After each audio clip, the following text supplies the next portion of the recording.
So I'm watching a 2010s rewind stream right now. I'm still not over the fact that we're in a brand new decade, and I am just thinking so much about reminiscing over the past decade. Like the decade has come to a close. Wow. And one thing about entering a new decade is that the nostalgia of the decade from 2 decades previous will change to a new nostalgia. So the 90s has been what's hot for the last several years. And in the 2000s, you remember what was big? The 80's, right? You can go back further, the 90s, the 70's. In the 80's, it was the 60's, right? So on and so on. In the 70's, it was the 50's, happy days.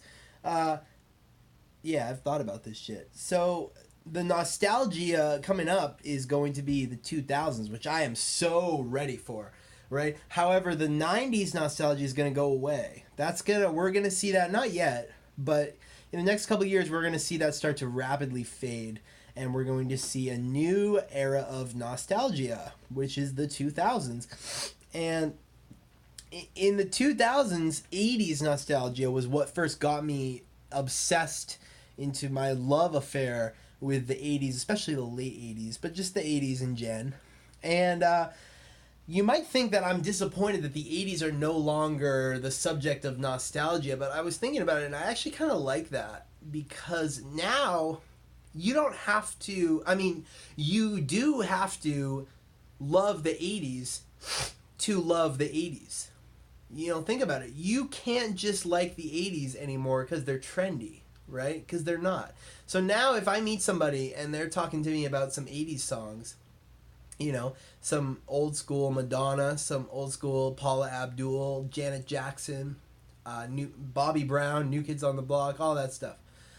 They actually have to really be interested in that because no one else is, And so now it kind of shows you who is a true lover of the 80s. And I kind of like that. I kind of like that the 80s aren't trendy anymore. Coming soon, you're going to see old school NSYNC and Backstreet Boys and Britney Spears, the teen pop craze of the late 90s. That's not going to be trendy anymore.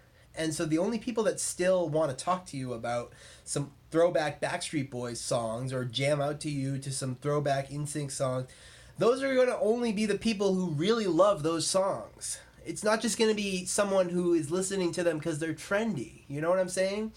Because right now what we have is you don't have to actually love old school Backstreet Boys music to love old school Backstreet Boys music. You can just like it because it's trendy. It's like the cool thing to listen to some 90s, Britney Spears. But guess what? I was listening to some 90s Britney Spears in 2005, in 2006, 7, 8, 9, 10, every year. I've never stopped liking it.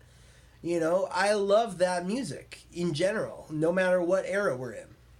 And so taking away the nostalgia, the trendy nostalgia factor, it shows you who is a real fan and who's not. You see what I'm saying? Now, I've been jamming out to some Expose, some Jody Watley, my entire childhood and adult life. And if you even know who those artists are, that means you really love the 80s too. Otherwise, you don't even know who those people are I just mentioned. Do you even know who Taylor Dane is? No, because the 80s aren't trendy anymore, and you don't really love the 80s. I don't know if you followed that or not, but I think I made the point pretty clearly.